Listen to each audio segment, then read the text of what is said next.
Oh, selamat sore Pak Is. Ya, sorry, suara Ya, saya kedengeran. Ah, ya, suara. kedengeran Pak Is, jelas suaranya Pak. Sorry, tadi saya ke-mute malah. Oh, oke. Bentar, Pak. Ini mana? Nggak apa-apa. Baik, sekalian saya mau menyapa nih Pak beberapa undangan ya, peserta yang sudah hadir. Jadi selamat sore buat rekan-rekan sekalian ya, dari PT Valburi yang sudah bergabung. Dari ini saya kelihatannya ini ada banyak nih, ada Horas dari cabang Medan nih Pak. Ya, untuk Bapak Ibu nasabah yang sudah menyempatkan waktunya juga di sore hari ini, terima kasih. Kita akan sama-sama belajar ya Bapak Ibu mengenai strategi trading ya, yang hari ini akan dibawakan oleh edukator kita Pak Iswardi. Masih sedang disiapkan. Selamat sore juga buat Pak Agustia dari Bandung ya. Ini lalu ada banyak nih sudah ya. Sudah ada 200 orang yang bergabung pada sore hari ini. Ya, dari rekan-rekan juga dari cabang Jogja, Pak Didi ya. Terus dari Surabaya, Bali, ya ini Pak Ketut dari cabang Surabaya juga sudah bergabung, ya. Dan banyak lagi deh, ya. Buat rekan-rekan Valburi semuanya, selamat sore. Buat para undangan nasabah, Bapak Ibu sekalian yang saya hormati juga selamat bergabung. Iya. Baik, kita mulai aja ya Pak Is, sudah siap dengan materinya? Sebentar, Pak. Ini nggak bisa Boleh, boleh dieksplornya nggak bisa. disiapkan terlebih dahulu. Baik, saya Eh, buka dulu aja. ya, Jadi, Bapak Ibu sekalian, senang sekali pada hari ini bisa bertemu kembali dengan saya selaku host dari event live webinar Valburi. Pada sore hari ini topiknya kita akan membahas hal yang basic gitu ya, Bapak Ibu. Jadi, mengenai basic trading strategi gitu. Nah, kadang-kadang banyak nasabah atau banyak trader ini memulai trading tanpa strategi yang jelas, nggak punya rencana.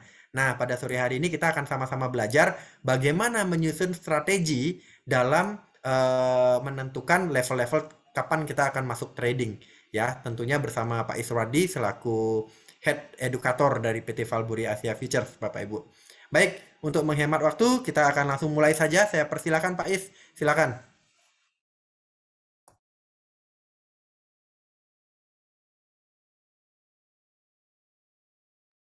ya, baik. Terima kasih, Pak Nino. Selamat sore, Bapak-bapak, Ibu-ibu sekalian, teman-teman yang sudah hadir pada webinar kita sore hari ini. Ini saya minta maaf banget, saya belum bisa buka filenya. Em, Mungkin coba kita dengan kalau kita sharing harus harus dengan panelis ya Pak ya, kalau sharing materi ya Pak ya. Oh, untuk materinya Pak, baik saya coba bantu ya Pak sebentar ya. Ya karena dari sini benar-benar saya nggak bisa buka Pak. Tadi mungkin karena dipaksa jadi habis update gitu dipaksa jadi dia belum. Ya coba join dari HP mungkin. Sebentar, sebentar, jangan Pak, saya bisa bantu dari sini aja.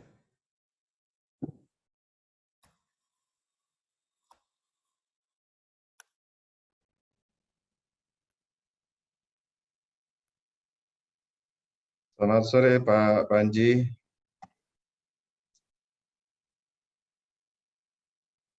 Ya oke. Sembari kita ini filenya karena komputernya juga lagi apa namanya muter gara-gara Sudah ready dari update saya, ya. sebentar ya Pak. Ya, Saya akan langsung share uh, nanti, Bapak tinggal next saja. ya, thank you Pak. Jadi Sudah kelihatan ya, Pak? sudah Pak, thank you Pak. Oke. Di full screenin aja Pak, nggak apa-apa. Di F11 kan.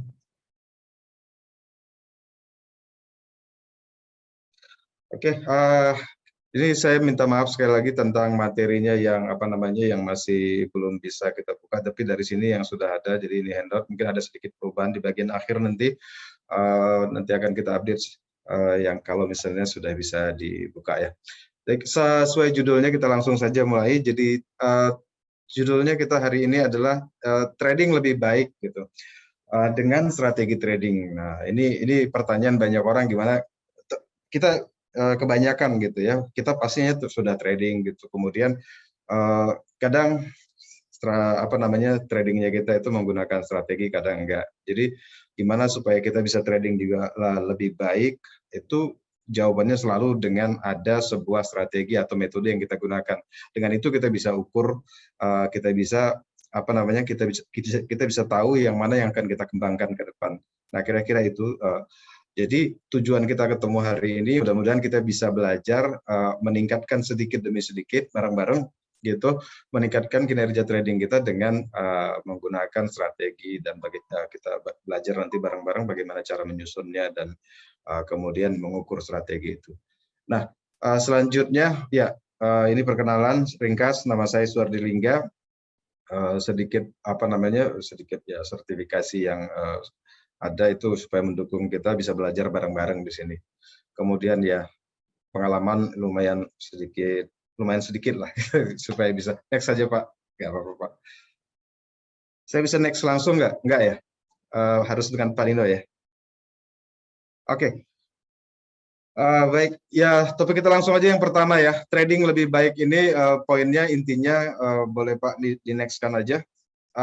Jadi mulai kita dari sini aja. Gimana cara kita trading dengan lebih baik, itu pertanyaan semua orang, pertanyaan semua trader, dan jawabannya akan selalu mengarah ke arah sini, Bapak dan Ibu sekalian.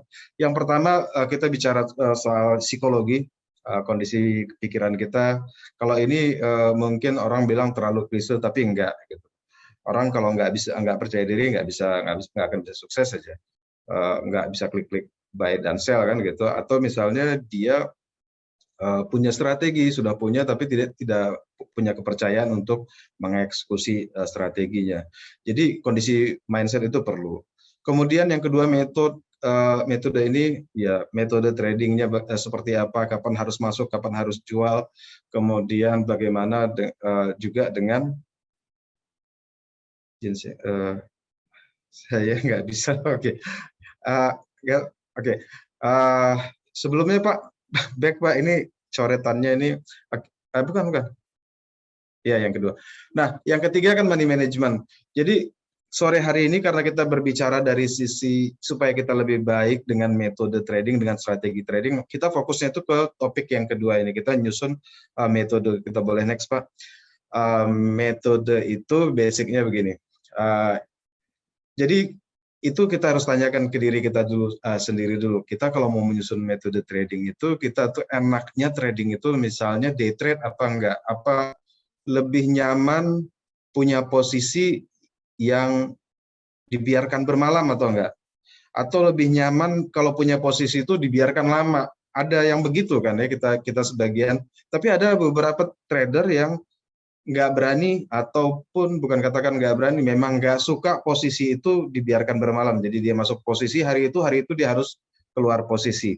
Nah, itu yang kita sebut dengan apa namanya, metode trading itu kita kategorikan masing-masing. Kita harus lihat dulu kemampuan kita dari sisi mental kita siapnya seperti apa. Itu juga ada soal kemampuan dana kita di situ, kemudian kemampuan kita cepat masuk atau keluarnya di situ.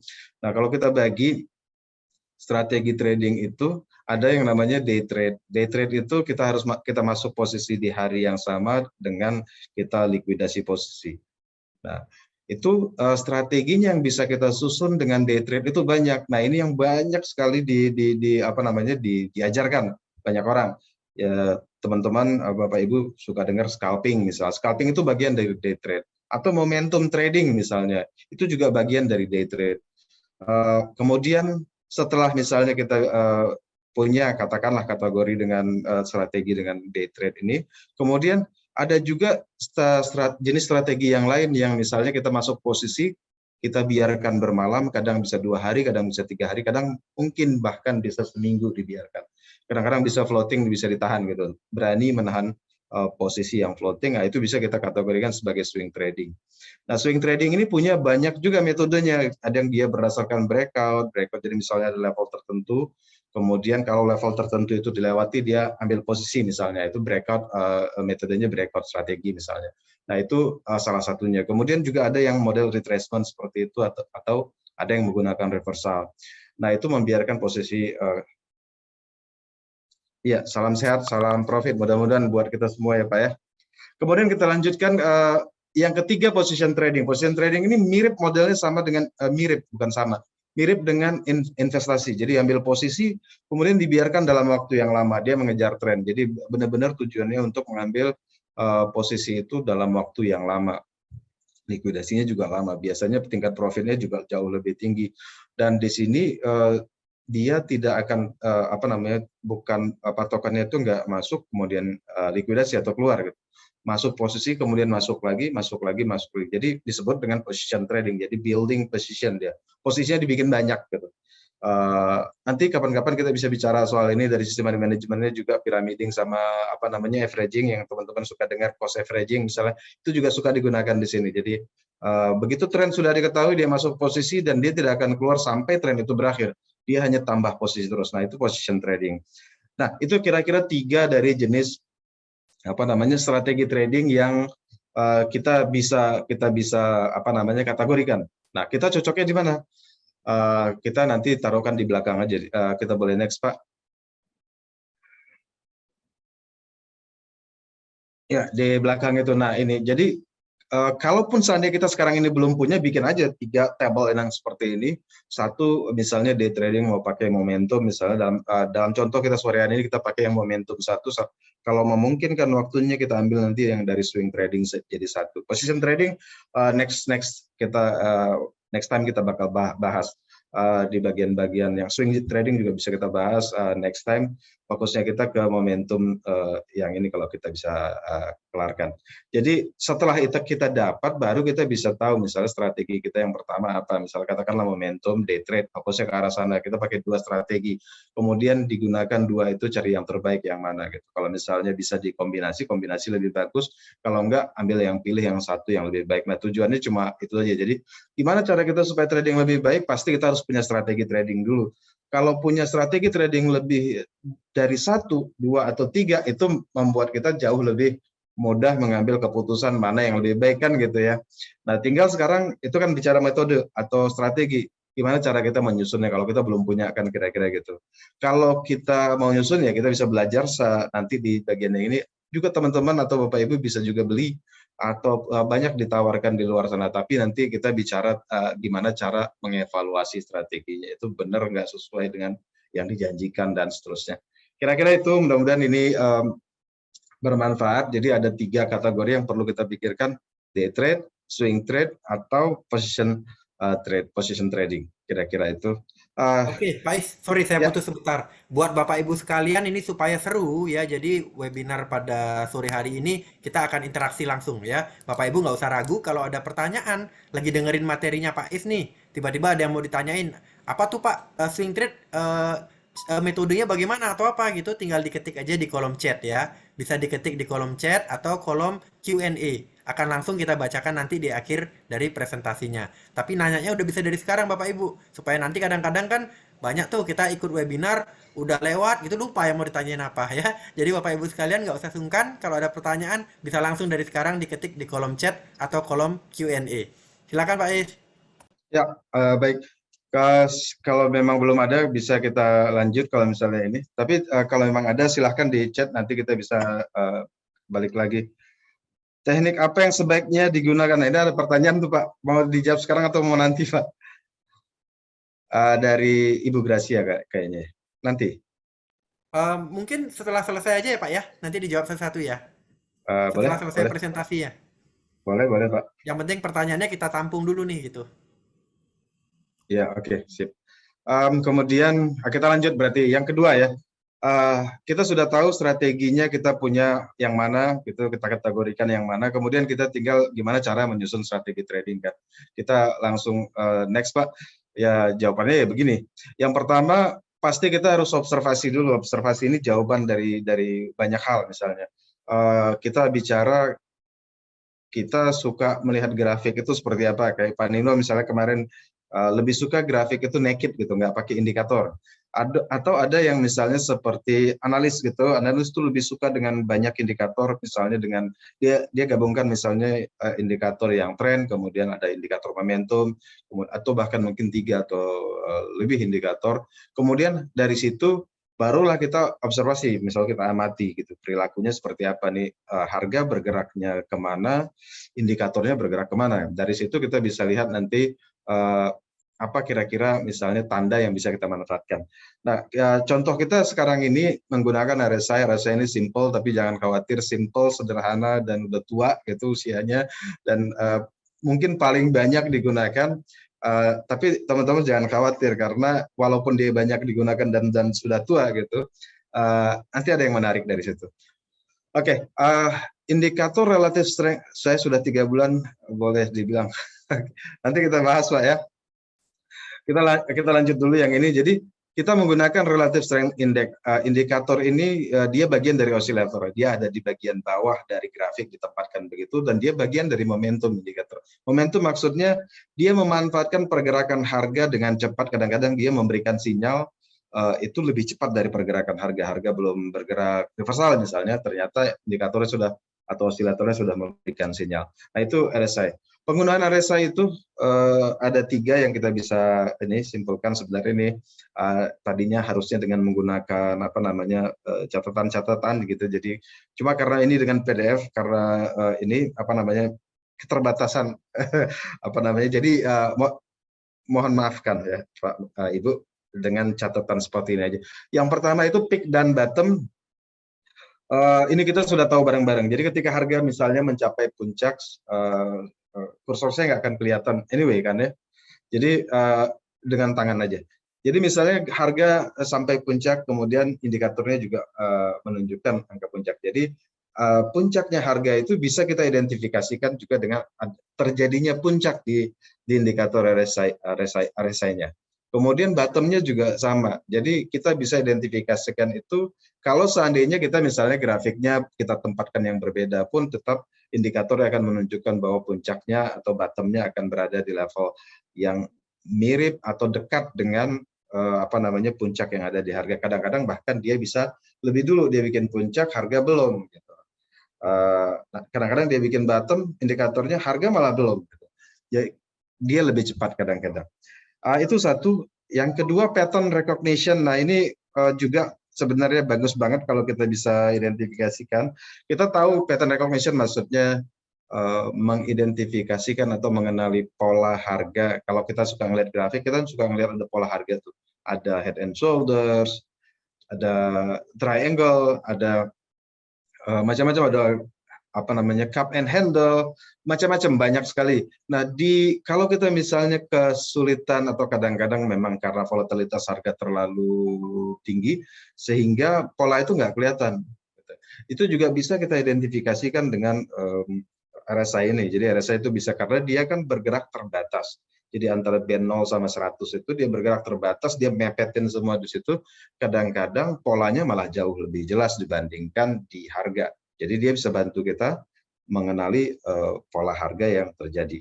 Itu yang kedua, saya nggak bisa coret-coret. Jadi kalau misalnya kita lihat dari, coba lihat paling pojok misalnya dari RSI itu, yang paling contohnya itu di bulan Desember 2021 kalau nggak salah ya, paling kiri itu kita lihat misalnya harganya kan mirip bergerak naik, tetapi volatilitasnya lebih rendah, lebih tinggi. Kemudian RSI-nya bergerak sama, tapi volatilitasnya lebih rendah, dan kita bisa melihat polanya lebih jelas di RSI. Dan kita bisa melihat misalnya breakout itu lebih jelas di RSI. Gitu.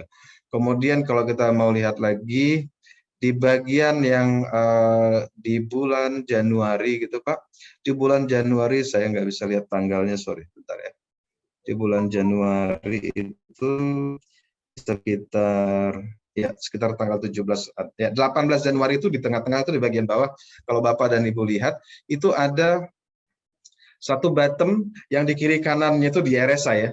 Di kiri kanannya itu ada juga kayak head and shoulder tapi terbalik, jadi inverted head and shoulders. Kita lihat di atas itu nggak terbentuk gitu. Jadi kalau kita melihat itu identifikasikan kita bisa identifikasikan dengan RSI, kita bisa mengenali reversal itu akan berbalik ke atas dengan apa namanya dengan RSI tanpa kita melihat pola itu terjadi di harga gitu. Nah itu yang kedua, pattern recognition. Jadi kita bisa mampu mengenali, membantu RSI itu membantu kita mengenali pola-pola harga yang dibentuk oleh pasar. Kemudian yang ketiga divergence. Nah divergence ini juga menarik dan itu paling laku lah sekarang ya. Divergence itu terus berkembang. Poinnya singkatnya begini. Jadi ketika harga dan indikator atau dalam hal ini adalah RSI itu dia membentuk puncak, sama-sama puncak, membentuk puncak, tetapi tidak sama gitu. Misalnya yang harga membentuk higher high, jadi dia naik ke atas gitu harganya, kemudian indikatornya malah membentuk lower high gitu. Jadi garisnya itu kalau kita tarik dia ke bawah. Jadi ada diverge begitu, ya sorry bukan begini maksudnya ini begini ya kira-kira ya. Nah dengan begitu berarti ada terjadi perbedaan bahwa harga menunjukkan terus mengalami penguatan, sementara indikatornya menunjukkan bahwa kekuatannya tidak sama, jadi kekuatannya malah menunjukkan pelemahan. Jadi ada perbedaan antara harga dan indikator, kita sebutnya dengan divergent.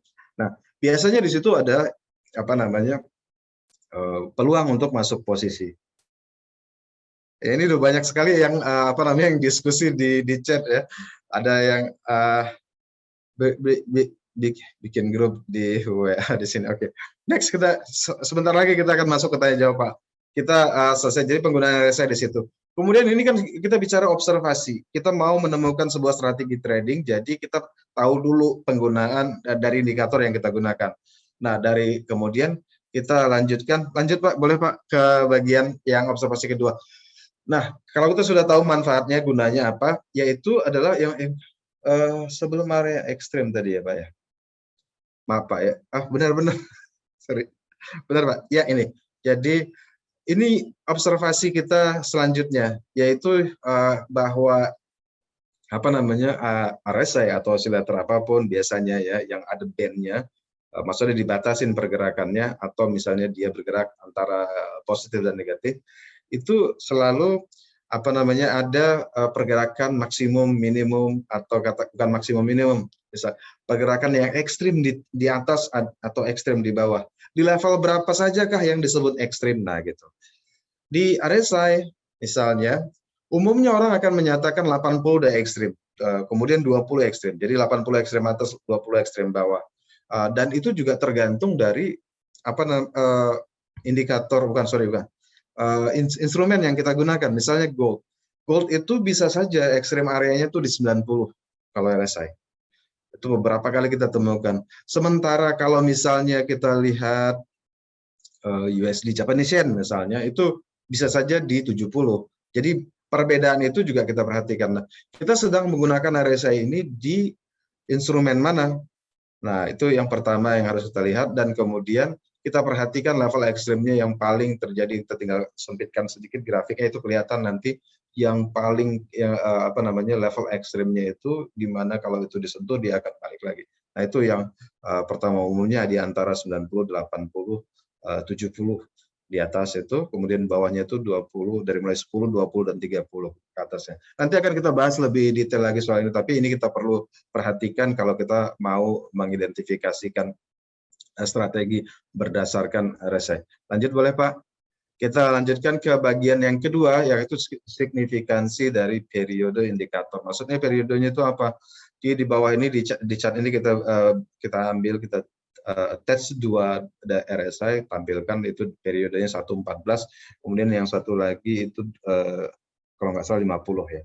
Jadi sengaja kita tampilkan begitu supaya kita melihat perbedaan.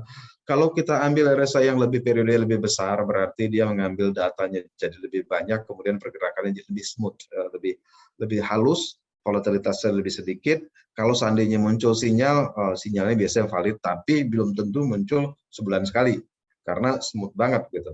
Kalau kita mengambil yang 14 misalnya, atau di bawah itu yang lebih kecil lagi, kita bakal ketemu banyak sinyal, dan kita perlu filter untuk itu, karena kalau tidak akan banyak namanya volatilitasnya lebih besar karena data yang dikumpulkannya kecil, jadi menimbulkan banyak sinyal dan banyak yang fail juga gitu. Jadi kita perlu filter untuk itu. Nah, kita gunakan itu sesuai dengan yang tadi kita maksudkan. Kalau kita misalnya mau mengambil periode tradingnya kita adalah day trade, kalau day trade berarti kita nggak ngambil tuh data yang terlalu banyak, kita ngambil data yang lebih kecil. RSI misalnya 14 itu udah cukup besar. Gitu. Kalau kita mau day trade, biasanya di bawah itu. Nah, kemudian dari situ kita gabungkan dengan tadi kita perhatikan ekstrim areanya di mana. Kemudian next Pak, boleh Pak? Ya, kemudian bingkai waktu grafik. Nah, kita tampilkan periodenya udah jelas 14 misalnya. Kemudian ekstrim areanya katakanlah 80. Nah, itu di time frame yang mana? Kalau kita misalnya mau day trade, time frame-nya ya harusnya di bawah H4 gitu. Antara H1 ke bawah. Gitu. H4 harusnya udah menggunakan swing trading. H1 dan H4 itu mirip-mirip dekat-dekat gitu. Jadi kalau bisa di bawahnya H1. Kalau mau menggunakan day trade gitu ya. Day trade itu kan jaraknya 24 jam. Jadi itu bisa kita kejar-kejaran waktu, bisa juga lama, misalnya 11 jam depan posisi, atau bahkan bisa per menit hitungannya. Nah, di dalam contoh kita ini ada grafik emas, dia itu kita ambil dia dengan time frame yang 15 menit, dan kita tandain sedikit bingkai-bingkai di situ, apa namanya, garis di situ. Garis itu menandakan sinyal diberikan itu berulang-ulang, itu apa namanya, sinyal itu diberikan dalam waktu yang sangat cepat gitu, di time frame yang 15 menit, kemudian RSI-nya pakai yang 14. Nanti bisa apa namanya, bisa dipelajari lebih lanjut. Nah, untuk sementara kita sampaikan di sini saja dulu soal apa namanya, observasi ini. Mudah-mudahan dengan ini kita dapat gambaran. Jadi kita mau menyusun strategi trading itu, kita tahu dulu pertama harga udah pasti harus kita pegang. Kemudian kalau mau menggunakan indikator-indikatornya apa? Kalau misalnya indikator RSI berarti kita udah punya gambaran, kita mau day trade, kita gunakan time frame-nya yang berapa, kemudian apa namanya, periodenya berapa, kemudian dari sisi bingkai waktunya berapa. Next Pak. Nah, setelah kita kumpulkan semua itu, barulah kita bicara rules gitu, aturannya seperti apa. Kita kan kalau kita sudah ketemu itu, memang ada satu lagi yang harus kita lakukan sebelum ini, yaitu kita observasinya itu, movement-nya itu, poinnya dari semua yang tadi adalah kita cari movement-nya di mana gitu. Kalau misalnya dia di extreme area-nya muncul movement setelah itu, maka itu yang kita kejar. Kemudian setelah itu kita dapat, kita tinggal bikin rule. Nah, aturan maksudnya ya. Dengan aturan ini kita bisa kembangkan lebih lanjut. Boleh next Pak. Kenapa kita butuh aturan? Karena kalau tanpa aturan, percuma kita punya indikator bagus, aturan yang nggak ada, kita masuk sembarangan gitu. Bisa jadi pada saat RSI-nya 80, bisa jadi pada saat RSI 70, bisa jadi pada saat RSI-nya misalnya di atas 90, atau bahkan kadang-kadang 60. Jadi kalau nggak dibuat aturannya, kita masuknya sembarangan, dan kita nggak bisa ngukur. Yang profit kemarin itu kita ambil itu pas di RSI berapa ya. Jadi kalau ngacak ya nggak ada yang bisa diukur. Kalau seandainya kita rapih bikin aturan misalnya, kita hanya masuk posisi pada saat misalnya extreme area 90. Jarang tuh kan, jarang. Jadi mungkin seminggu sekali munculnya. Misalnya sebagai contoh aja. Jadi kalau kita misalnya setiap ketemu 90 kita ambil posisi sell, setiap ketemu 10 kita ambil posisi buy. Karena kita tahu kapan kita buy, kapan kita sell, kita bisa lihat waktu hasilnya bagus, kita punya identifikasi pada saat 90. Kalau misalnya kita mau tingkatkan lagi, seandainya kita mau tingkatkan kinerja aktivitas kinerja transaksinya karena 90 terlalu lama, misalnya diturunkan ke 80, kita ambil dengan 80, kita lihat hasilnya, misalnya ternyata hasilnya kurang bagus, kita bisa ngebandingin. Jadi kalau kita ngambil 90 dengan 80, kelihatan hasilnya dan kita bisa pilah. Itu yang membuat kenapa setiap transaksi itu harusnya ada rules, sehingga kita bisa tahu, oh yang ini kurang bagus, yang ini bagus. Kalau kita mau kembangkan yang mana, kita mau lepas, misalnya tambahkan stop loss-nya atau tambahkan TP-nya dan seterusnya. Oke. Kemudian ini sedikit sebelum kita masuk ke bagian yang rules tadi itu. Rules itu akan kita bicara dengan strategi. Jadi ini ada insight dari studi. Jadi ini bukan bukan omongan saya. Jadi bukan omongan saya, bukan omongan pembicara-pembicara lain, tapi ini sebuah studi yang ditujukan untuk sebuah universitas, kemudian disampaikan ke bank gitu. Di Cina dilakukan di tahun 2011 atau 2015, saya lupa. Nah, kira-kira di situ. Poinnya yang ingin saya sampaikan di sini dengan adanya studi ini adalah bahwa dengan indikator yang ditemukan tahun 78 ya, sorry. RSI itu adalah indikator yang dikemukakan oleh, aduh wajahnya keingat tapi namanya lupa, dalam tahun 1978. William Wells Wilder, tahun 1978, bukunya The New Trading Concept gitu. Dalam tahun 1978 itu ditemukan RSI. Dan sampai saat ini digunakan oleh orang, dan karena terlalu banyak orang yang menggunakan, orang akhirnya tidak terlalu percaya lagi. Banyak yang fail katanya, terus kemudian terlalu banyak error, sinyal yang diberikan error gitu, terus tidak bisa menjadi objektif hasil hasil keputusannya misalnya, karena bisa berbeda-beda. Nah, dengan adanya studi ini kita lihat hasilnya, boleh kita next Pak. Intinya dari studi ini adalah bahwa hasilnya ternyata gitu. Ini poinnya, dengan rules yang ada di sebelah kiri itu, rules atau aturan transaksinya, aturan tradingnya, metode tradingnya umum. Jadi ketika ekstrem atas sampai dia sell, ekstrem bawah sampai dia buy.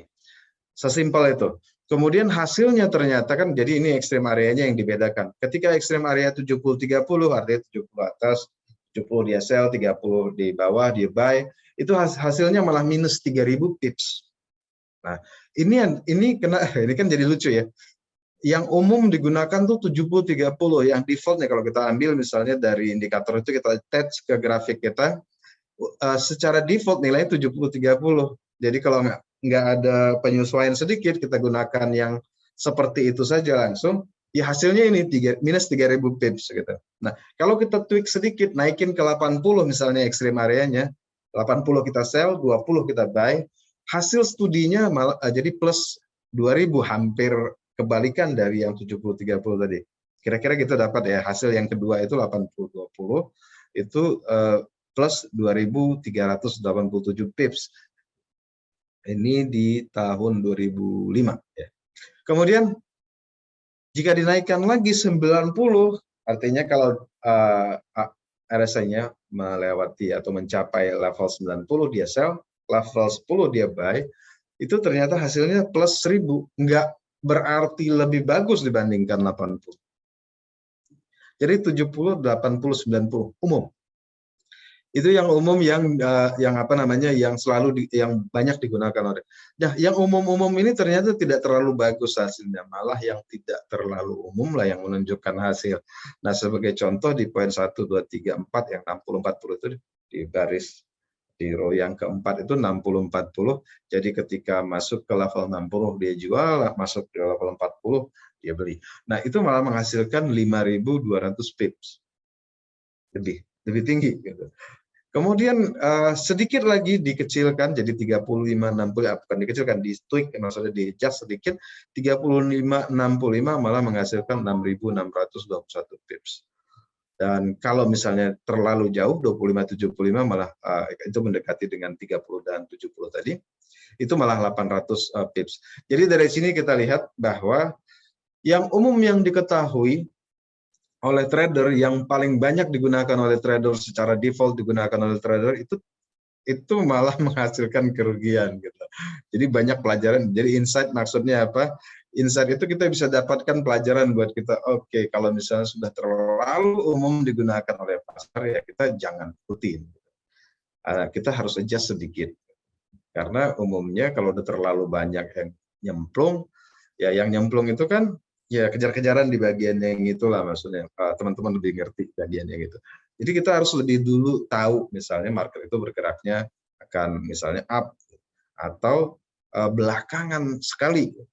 Jangan terlalu benar-benar di tengah gitu. Kalau di tengah-tengah itu di semua orang sudah nyebur di situ. Jadi kita nggak berada di situ. Nah, kira-kira gitu insight-nya yang ada di sini.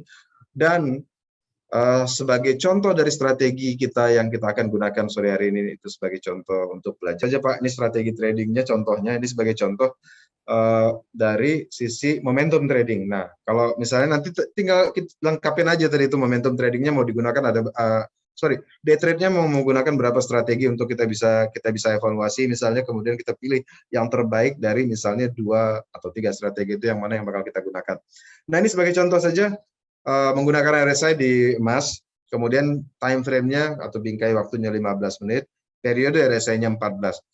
Rules-nya misalnya buy, sederhana saja. RSI ke bawah 40 kita anggap sebagai sinyal, jadi sinyal sama dengan RSI ke bawah 40, ini sinyal buy ya. Kemudian timingnya, maksudnya timing dengan sinyal ini bedanya apa? Jadi kalau dia pertama kali menyentuh ke bawah, kita alertnya muncul, notifikasi ting-ting, prepare to misalnya trade. Kemudian begitu dia balik ke atas, dan itu timing kita untuk ambil posisi buy-nya. Ya gitu kira-kira, mudah-mudahan 1.1.2 ini clear ya. Kemudian yang ketiga, stop loss-nya di mana? Kita cari pada saat kita ambil dari timing itu muncul, kita lihat candle yang terendah di antara 3 candle setelah pasca memberikan timing itu ada candle 1, 2, 3. Nah, yang terendah di antara 3 ini yang mana itu stop loss kita. Kemudian TP-nya supaya nggak sulit ya, TP itu kadang-kadang bisa sulit, kita kadang-kadang bisa enggak. Nah, kenapa kita bikin mudah? Supaya kita bisa evaluasi ke depan, dan ini bisa kita kembangkan. Nanti akan kita sampaikan juga bisa kita kembangkan menjadi 1.15 gitu. Jadi sekarang ini kita pakai dulu yang standar aja, 1:1. Maksudnya RR itu risk to reward ratio-nya. Jadi TP-nya itu kalau misalnya SL-nya kalau 10 kan ada 3 candle tadi. Itu candle itu ternyata yang terendahnya itu ternyata dari level entry-nya kita itu misalnya 20 pips nih. Berarti TP kita juga 20 pips, 1:1. Gitu. Kalau seandainya misalnya 50 jaraknya, berarti 50 pips lah TP kita. Jadi kita ngejar benar-benar porsinya sama. Kalau kita kena stop loss ya 50 pips, kalau kita TP juga 50 pips. Kemudian kalau seandainya, ini rules yang kelima, kalau seandainya di antara stop loss dan TP ini kita belum kena, terus kemudian muncul sinyal baru, kita cut posisi yang lama dan masuk ke posisi yang baru, cut and switch kira-kira.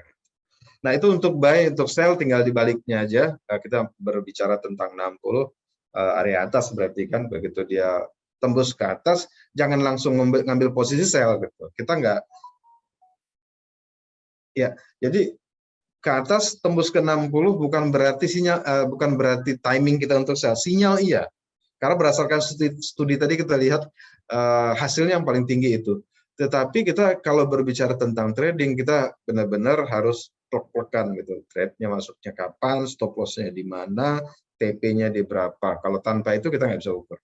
Nah, jadi begitu dia masuk ke area 60 lewat ke atas gitu kan ya, itu bukan time kita untuk jual, itu baru sinyal. Jadi alert muncul di kita, oke ini udah masuk nih, sudah boleh siap-siap nih. Begitu dia balik ke bawah, dan kita punya timing yang untuk menjualnya datang, kira gitu.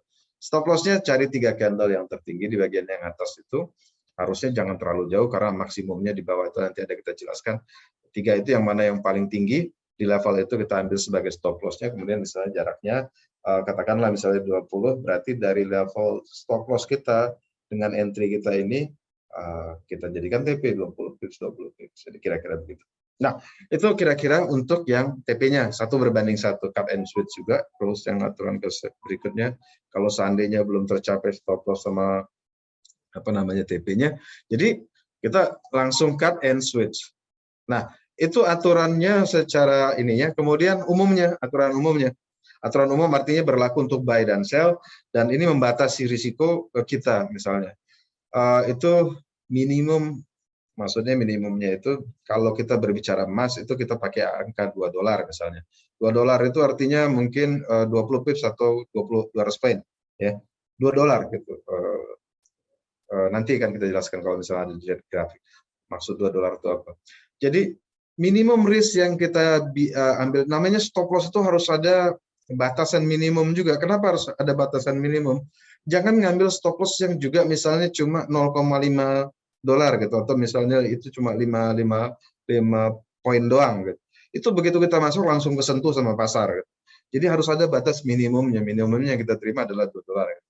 Dengan begitu kita memberikan sedikit ruang untuk market bergerak. Kita nggak kasih banyak-banyak juga ruang itu untuk bergerak. Namanya juga momentum, kita mau cuma jangka pendek, hari ini masuk, hari ini kita harus sudah keluar gitu. Jadi batasannya minimumnya 2. Kemudian batasan maksimumnya itu $5. Kenapa harus ada batasan maksimum $5?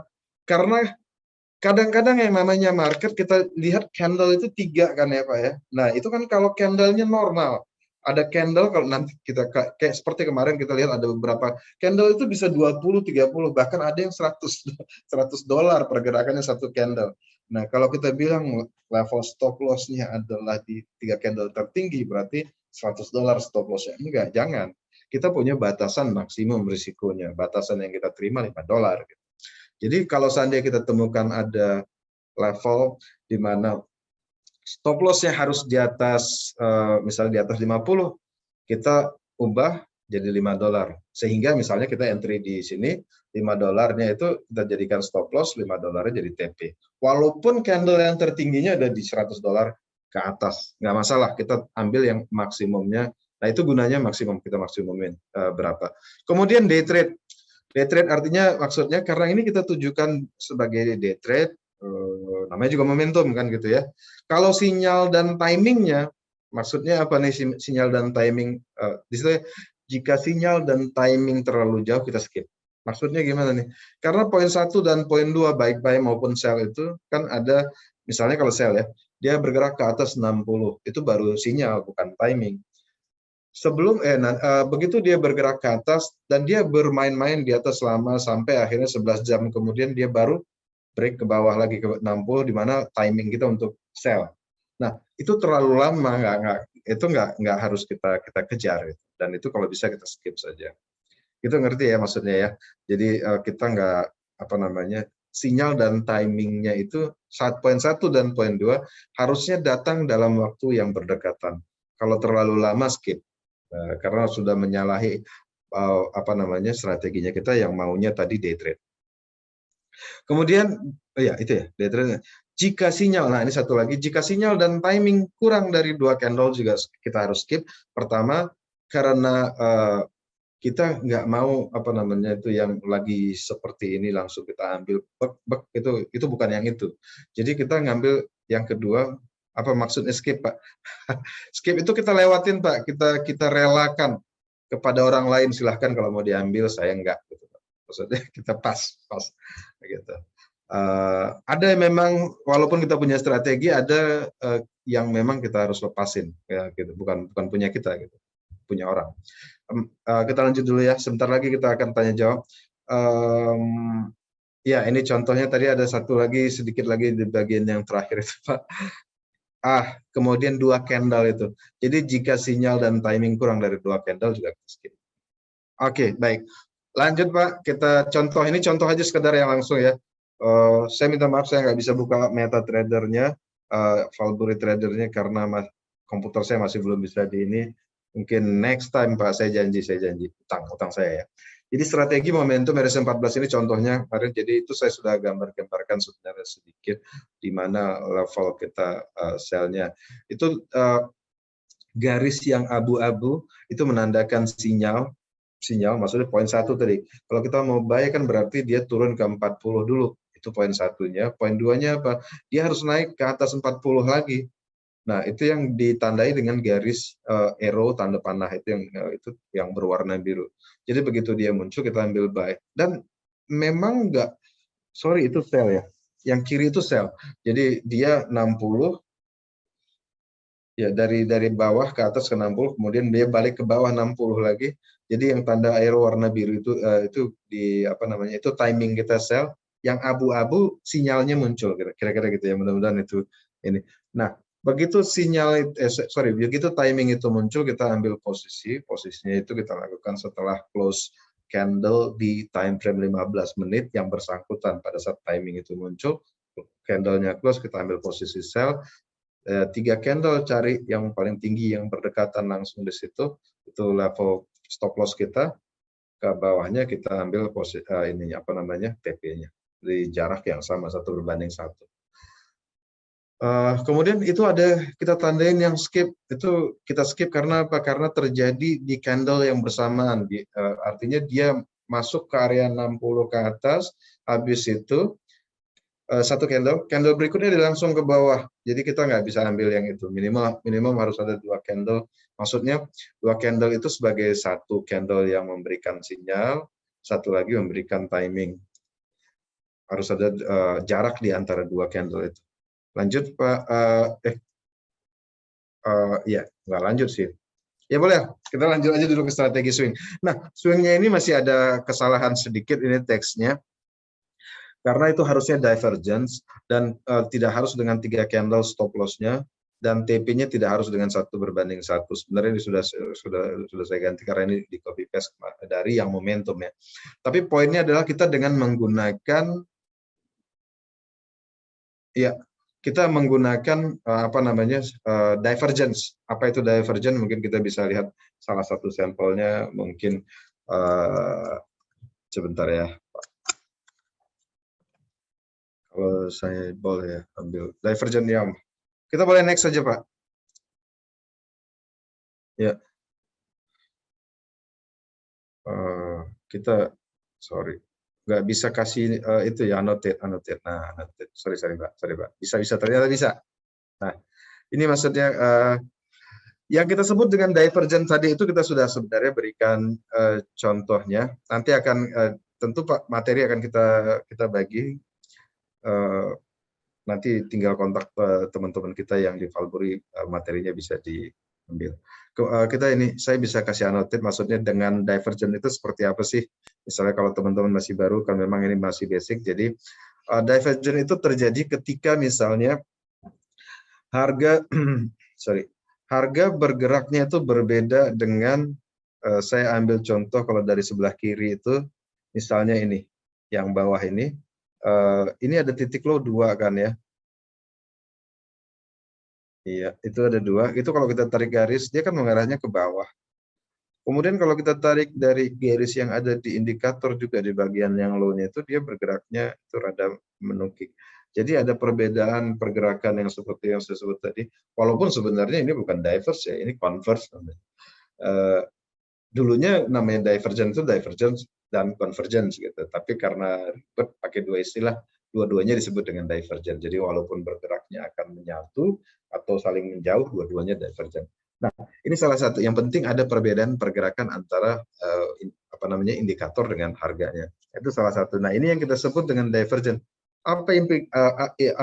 Efek dari munculnya divergent ini? Biasanya dia akan reversal jangka pendek. Nah, kenapa selalu kita harus berpikiran setiap kali ada reversal kita harus berpikirnya jangka pendek. Itu mengamankan posisi kita. Oke. Nah, kemudian ini kita ambil itu di bagian setelah itu kita lihat ada efek dia reversal ke atas walaupun jangka pendek. Kemudian kita lihat lagi ada beberapa model ini juga seperti itu. Kita lihat reversal terjadi. Itu juga divergence. Kemudian ada lagi kah di bagian yang ini, bagian ya ini juga tidak terlalu pas garisnya yang itu. Nah itu saya hapus yang bawahnya ya biar ya nah yang itu. Nah, itu juga kan yang ini ke atas, yang ini rada ke bawah sedikit. Nah, ini juga mengindikasikan reversal ke arah bawah. Nah, itu divergence. Nah, tinggal nanti rules-nya dirapikan lagi. Jadi, rules-nya sama aja seperti yang tadi mirip. Kita tinggal tunggu ketika dia balik ke bawah ke area yang di bawah 60. Misalnya kalau ini berarti kita tunggunya di bawah area 60 ini itu buat kita timing untuk sell-nya. Ini berarti ketika dia balik ke atas lagi, itu timing kita untuk buy. Ini juga demikian, dia balik ke area 40, timingnya untuk buy. Tapi kalau kita perhatikan dari dalam 3 bagian ini, dalam 3 bagian. Ini bukan momentum, ini yang saya sebut tadi sebenarnya sudah diganti, ini swing. Kenapa ini kita sebut dengan swing? Karena kita bisa menahan posisinya lebih dari 1 hari, bukan di saat yang sama. Jadi kalau kita mau, ini sekedar contoh aja ya. Kita lihat ini dari ini kalau tidak salah saya gunakan contohnya 1 Maret gitu kalau nggak salah ya. Jadi mudah-mudahan itu benar gitu. Saya nggak bisa lihat dengan jelas. Ya, jadi antara 1 Maret, pokoknya dalam 1 bulan itu cuma ada 2 atau 3 posisi dikit. Nah, tapi lama ditahannya gitu. Nah, ini yang disebut dengan swing. Kalau kita perhatikan tadi, kalau kita lihat di momentum, kita bisa ambil posisi itu banyak. Nah, nanti tinggal kita bandingkan hasilnya atau bisa kita bikin portofolio. Portofolio tidak harus dengan apa namanya? Portofolio itu tidak harus dengan 2 instrumen yang berbeda, tetapi bisa di instrumen yang sama tapi dengan 2 strategi yang berbeda gitu. Itu juga bisa dilakukan.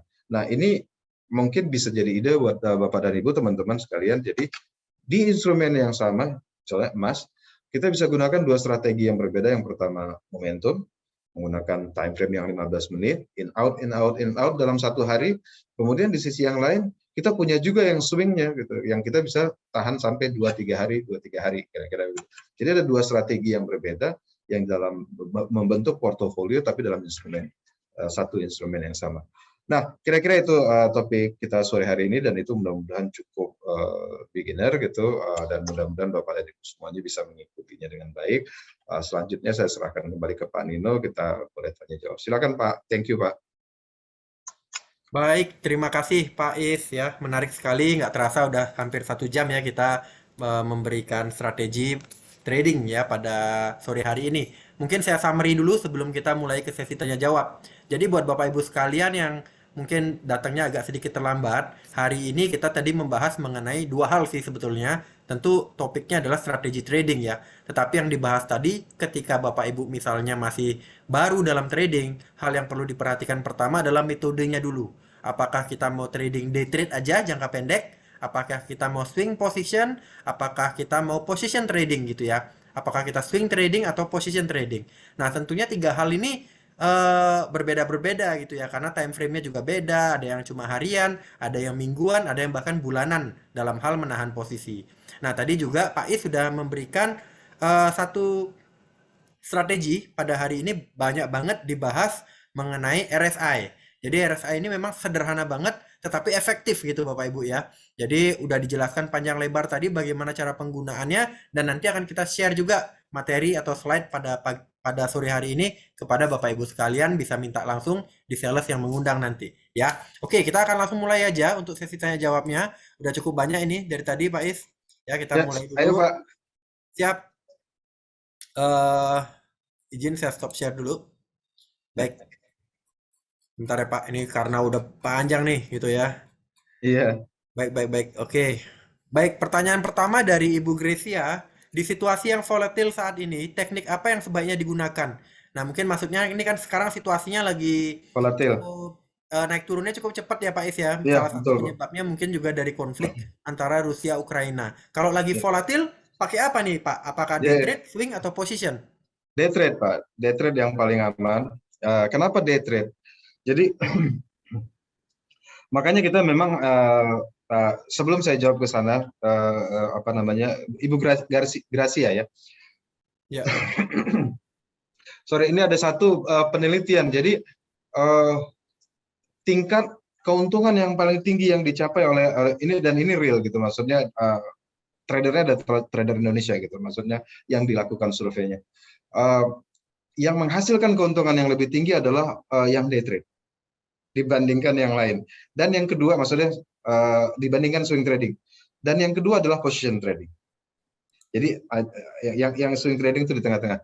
Nah, ya, itu untuk jawaban ini, maksudnya gambaran umumnya ya. Kemudian tadi kenapa kondisi yang sekarang, bukan kenapa. Kondisi yang sekarang enaknya pakai apa ya, day trade jawabannya. Pertama karena alasan yang tadi. Yang kedua karena begini, kita belum tentu sanggup dengan risiko dia bermalam, apalagi kondisinya yang sekarang.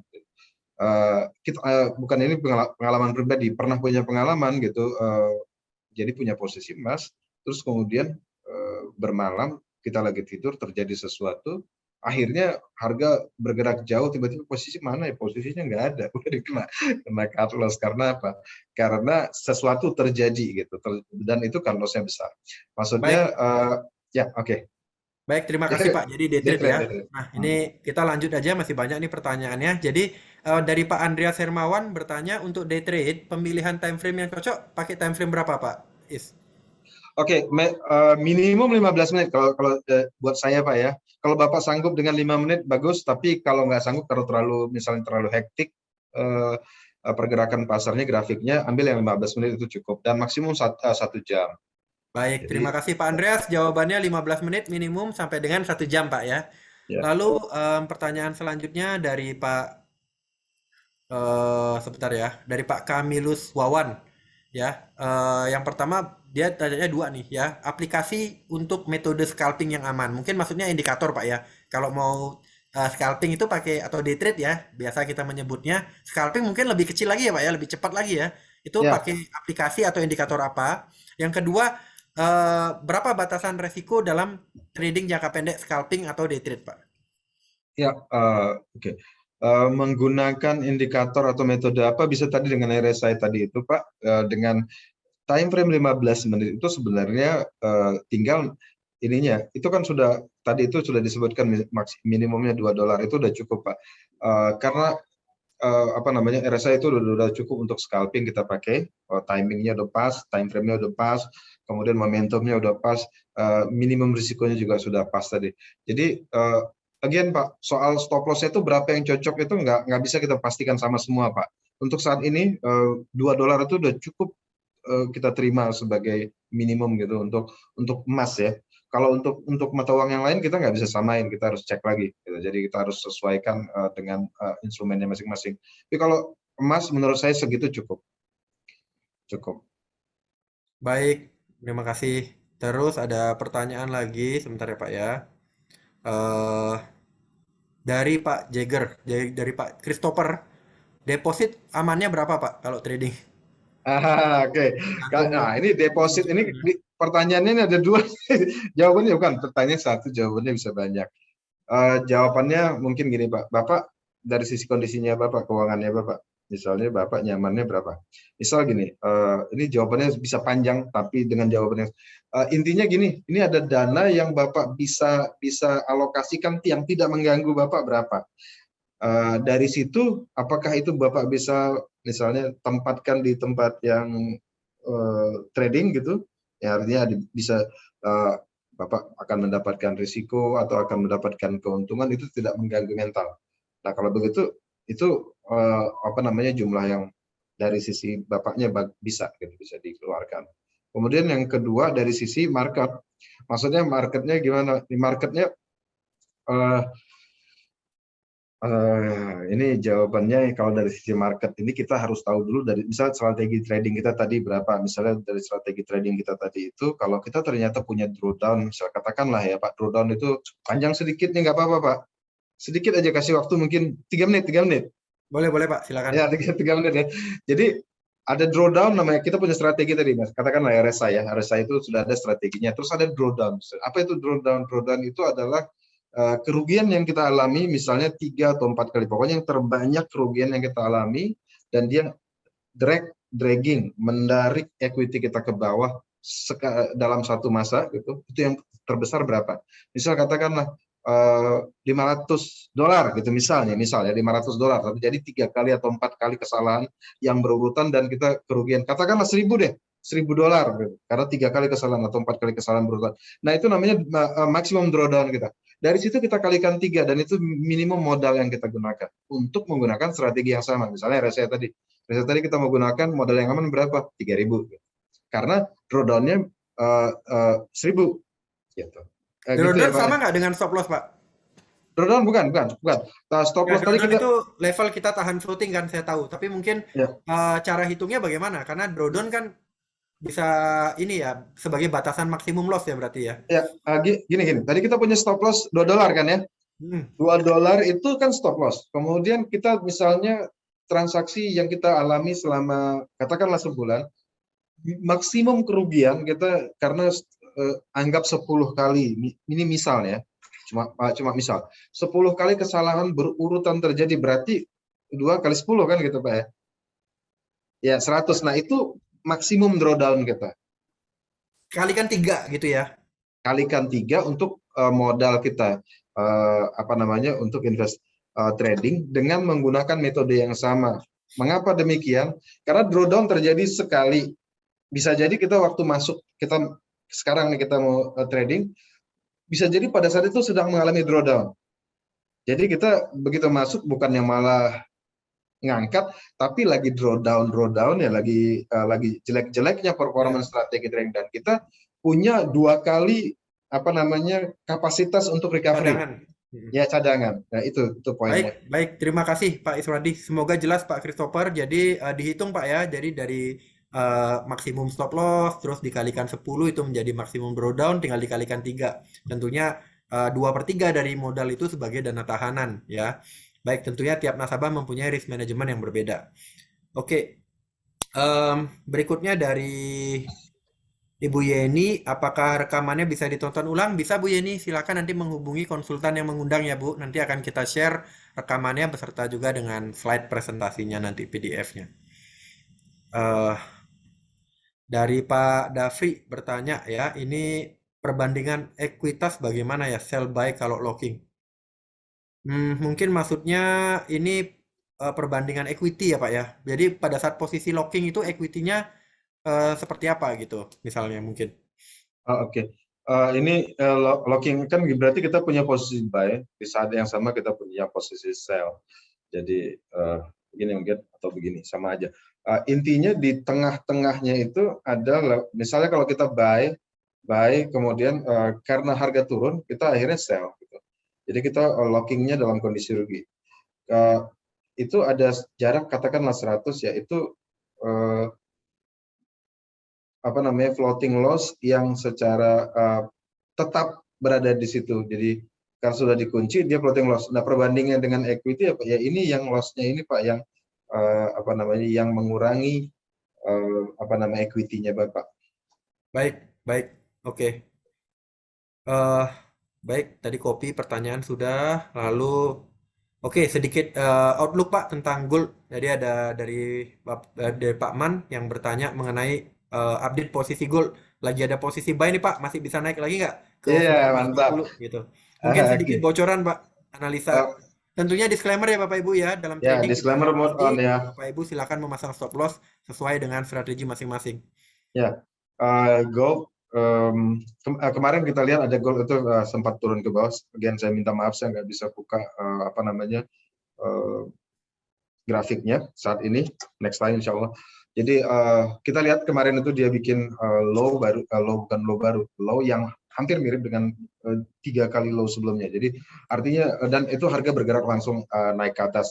Ada kepanikan langsung naik ke atas.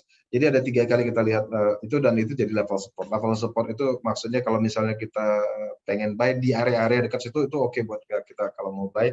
Dan kalau kita udah punya posisi sell di area-area situ itu bakal sulit kita temukan kembali gitu. Kecuali misalnya Rusia dan Ukraina akhirnya benar-benar berjabat tangan. Gitu. Kalau belum itu masih panjang urusannya. Dan yang itu kira-kira level supportnya. Kemudian kalau kita lihat nanti goldnya masih bertahan di level ini, mungkin akan ada level turun sedikit lagi, tetapi level yang support kemarin itu nggak yakin itu bakal disentuh lagi. Gitu. Karena udah 3 kali kita lihat itu ada kepanikan, setiap kali mendekati itu panic buying terjadi. Berarti something ada yang menahan posisi itu, bukan dalam artian pawang ya Pak ya. Ada posisi besar yang sedang berada di situ, posisi buy besar ada di level-level yang itu tadi itu. Jadi itu pawangnya kira-kira gitu. Nah, kemudian selanjutnya seperti apa? Kita lihat Pak, ini sekarang perkembangannya sedikit aja nih tentang perkembangan bahwa Rusia sekarang meminta apa namanya perdagangan yang terutama dari sisi energinya itu dibayar dengan rubles. Artinya maksudnya apa? Dia tidak menerima mata uang lain kecuali yuan dan emas. Nah, ini kaitannya dengan emas ini seperti apa? Jadi kalau mau beli gas dari Rusia harus beli emas dulu baru tukarkan ke rubel. Nggak bisa pakai euro. Euro mereka sudah tidak mau kenali lagi. Jadi secara resmi euro dan dolar ya. Artinya Rusia tidak mengenali euro dan dolar lagi. Ini akhirnya itu membuat nilai emas punya level support yang besar. Karena itu kira-kira gitu. bocorannya Baik, sedikit. baik, terima kasih Pak. Jadi sementara masih berada di level support dan melihat kondisi fundamental juga gucan ya untuk melanjutkan kenaikan yang kembali ya. Ya. Karena beberapa kali tes support itu masih sangat kuat gitu. Baik, pertanyaan selanjutnya dari Pak Haryanto untuk mungkin agak cepat ya Pak ya, ini supaya kita bisa jawab semua. Iya, Terima saya kasih. oke. Untuk swing trading minimal dana berapa yang harus disiapkan Pak? Mengingat gold masih volatile. Nah, swing trading yang tadi itu Pak, balik lagi ke jawabannya sama itu. Mau dia pakai swing, mau dia pakai position, kita harus lihat berapa kali kita maksimum kerugiannya kita ambil, total nilai itu kita kalikan 3. Baik, terima kasih Pak. Jadi sama ya Pak Arianto, Ya, seperti tadi ya. maksimum drawdown kali. Dari berapa kali Bapak mempunyai strategi untuk stop loss, level stop lossnya tinggal dikalikan 3. Lalu pertanyaan dari Bu Rusiana, bagaimana memastikan, nah ini terkait yang RSI Pak, dari tadi kan pembahasannya RSI terus nih, kita sekarang masuk ke RSI ya. Ya, Bagaimana contoh ya. memastikan RSI sudah paling bottom dan akan berbalik arah? Kita nggak bisa pastikan udah paling bottom dan berbalik arah. Cuma kita bisa cari ancar-ancar. Kalau kita memang mau mengambil posisi RSI itu berdasarkan ekstrim areanya, misalnya bottom sama topnya, kita kecilkan, kita lihat berdasarkan historicalnya. Historicalnya itu dia ekstrimnya di level berapa aja umumnya. Emas misalnya itu ada di area, pernah sekali, 2 kali mengalami menyentuh area 90. Jadi itu udah ekstrim banget berarti. Dan habis itu turunnya tajam. Nah itu kira-kira. Jadi lihat sejarahnya, dari situ kita bisa lihat. Tapi apakah kita bisa pastikan? Nggak bisa. Bisa jadi setelah 90 dia menyentuh 91, Masih 92. masih sideways dulu ya, sebelum memang Ya, setelah kalau ya. dari pengalaman saya juga ujung-ujungnya pasti turun sih. Tapi Mm-mm. kapan ya dia masih bisa jadi bermain di area RSI tinggi itu atau rendah itu masih beberapa saat. Ya, Ya. baik. Jadi tidak bisa dipastikan ya Ibu Rusiana, tetapi bisa dinilai tadi sudah dikasih contoh ya sama Pak Is tadi itu ada beberapa rasio-rasio kalau 70, 80, 90. Malah ternyata dari survei yang level 60 itu lebih akurat ya Pak ya untuk mendapatkan profit ya. Berdasarkan itu begitu ya. Ya. Berdasarkan itu, baik. Mm-mm. Baik, baik, baik. Oke, ini dari kolom chat ada beberapa pertanyaan lagi, tapi karena masih di luar konteks ya, ada yang nanya indikator Fibonacci, ada yang nanya support resistan, akan kita bahas di selanjutnya. Saya ke kolom Kesempatan Q&A berikutnya. dulu nih, buat teman-teman yang di Q&A. Ada yang bertanya, aplikasi metode scalping tadi sudah dijawab, resiko juga sudah dijawab, saya anggap ini sudah. Dari Pak Boyke, apakah lebih aman kalau kita entry ketika RSI lebih atau kurang dari 80 atau di bawah 30? Tadi sudah ada kolomnya ya Pak ya. Ya. Tapi boleh mungkin dijawab sedikit Pak, apakah aman kalau kita enter ketika RSI-nya misalnya di bawah 30, kalau lagi di atas oversold, overbought di atas 80 Overbought. gitu. Oversold di atas 80. Oke. Eh, Aman kalau kita menggunakan stop loss. Kalau nggak menggunakan stop loss di level berapapun nggak aman. Nggak aman. Baik, terima kasih Pak. Jadi tetap Pak Boyke, ya memang secara teori tentu semakin rendah atau semakin tinggi RSI ini probabilitas kita untuk profit lebih besar, tapi tetap tidak mengesampingkan, tetap harus ada pengamannya ya Pak Boyke. Baik, dari Pak Andreas, untuk day trading atau scalping penggunaan time frame. Tadi udah dibahas ya Pak? Saya Ya. jawab, tadi udah disampaikan 15 menit sampai 1 jam, Pak Andreas. Kalau ini dari ada pertanyaan lagi untuk penggunaan stop loss, apakah memperhitungkan fee dan komisi, Pak? Apa itu maksudnya stop loss $2 tadi atau 2 poin itu apakah sudah Itu di luar include itu. komisi atau di luar komisi, Pak? Di luar itu, karena itu kan market. $2 itu maksudnya di market. Jadi kalau misalnya ada biaya transaksi ya udah itu di luar itu, tinggal ditambahkan aja. Kalau Baik, untuk strategi trading tadi apakah bisa kita tingkatkan? Karena tadi contohnya kalau Bapak dan Ibu perhatikan di dalam yang momentum itu masih ada ruang untuk dikembangkan 1 berbanding, tadi saya nggak sempat sebutkan. Jadi bisa ditambahkan ke 1/2 atau 1/1,5, 1,5 kali lah. Jadi ada ruang untuk kita meningkatkan sedikit rasionya dengan strategi yang sama. Masih ada. baik, terima kasih Pak Is. Saya rasa cukup Bapak Ibu sekalian untuk sesi pertanyaannya. Tentunya dari Valburi ini bukan akan menjadi live webinar kita yang terakhir. Kita berkomitmen untuk terus mengadakan live webinar secara berkala. Dan buat Bapak Ibu sekalian yang pengen trading bareng sama kita, ini saya kasih pengumuman ya, hari Jumat besok Bapak Ibu kita punya live webinar NFP. Ya, nanti pembicaranya adalah Pak Nanang, yaitu adalah riset koordinator kita, ya juga rekan dari Pak Iswadi, ya beserta juga nanti ada Pak Dian Saputra ya. Ini Vice President untuk Valburi cabang Makassar. Ya tentunya nanti Bapak Ibu bisa mengikuti langsung tuh ya, deg-degan dan langsung trading bareng, mudah-mudahan bisa menghasilkan cuan yang banyak pada saat non-farm payroll data pada hari Jumat besok. Buat Bapak Ibu yang belum paham, non-farm payroll adalah data tenaga kerja dari Amerika di luar sektor pertanian, dirilisnya di hari Jumat pertama dan biasanya sangat volatile. Tentunya kita sebagai trader memanfaatkan volatilitas itu untuk mendapatkan keuntungan. Nah, di Valburi kita juga mempunyai kontes trading. Nanti Bapak Ibu bisa mendaftar langsung ya, mendaftar langsung gratis tanpa biaya, dan ada di sana ada dua kategori, buat profit paling tinggi dan buat transaksi paling banyak. Tentunya nanti akan ada hadiah-hadiah menarik yang akan dijelaskan oleh rekan saya Pak Dian pada hari Jumat besok, Jumat malam. Buat yang belum dapat linknya, silahkan bisa menghubungi sales konsultan untuk mendapatkan link registrasinya dan bisa berpartisipasi langsung. Baik, terima kasih Pak Iswardi untuk waktunya. Terima kasih Bapak Ibu sekalian yang sudah mengikuti webinar pada sore hari ini. Terima kasih buat rekan-rekan Kepala Cabang Regional Direktur dari PT Valburi yang juga sudah hadir pada sore hari ini yang tidak bisa saya sebutkan satu-satu. Dari Valburi kita akan tetap berkomitmen memberikan edukasi kepada seluruh nasabah kita dan mudah-mudahan Bapak Ibu sekalian bisa mendapatkan cuan yang maksimal di perusahaan yang legal dan aman. Ya, baik, mungkin itu Bapak Ibu sekalian untuk acara live webinar pada sore hari ini. Dengan ini saya tutup acara ini dan sampai bertemu lagi pada hari Jumat besok. Thank you semuanya. Thank you Bye Pak semua. Is. Bye Pak. Ya, Thank you. sampai ketemu lagi. Bye.